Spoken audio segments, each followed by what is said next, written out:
Hi friends, అందరికి good morning. అందరైతే లేచిర్రా, చాయ్ తాగిర్రా లేదా కామెంట్ అయితే చేయండి. మేమైతే ఇప్పుడే చాయ్ తాగుతున్నాం. ఇంగో ఈ పువ్వు అయితే నా కోసం అయితే మా చిన్నోడు అయితే తీసుకొచ్చిండు. నిజంగా మా చెల్లెకైతే ఇయ్యలేదు, తీసుకొచ్చి నాకే ఇచ్చిండు వాడు.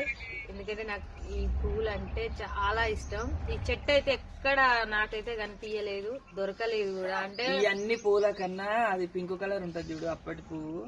అది ఎంత మంచి స్మెల్ వస్తుంది, స్మెల్ బాగా వస్తుంది రాదు, అంటే నాటు అన్నట్టు. నేను ఆలోచించుకుంటే ఇంత పెద్ద. మా అత్తమ్మ అయితే అసలుకి అప్పుడు ఎట్లా ఇచ్చేది అత్తమ్మ అయితే. ఈ స్కూల్ పోతున్నామని మా కోసం అయితే ముగ్గురికి 3 పూలు తెంచి ఇచ్చేది మా అత్తమ్మ అయితే మేము పోగానే. ఓకే ఫ్రెండ్స్, మరి మీరందరూ చాయ్ తాగిరా లేదా కామెంట్ అయితే చేయండి. ఈ చెట్టు ఉంటే మాత్రం ఖచ్చితంగా మాకు అయితే కొరియర్ చేయండి.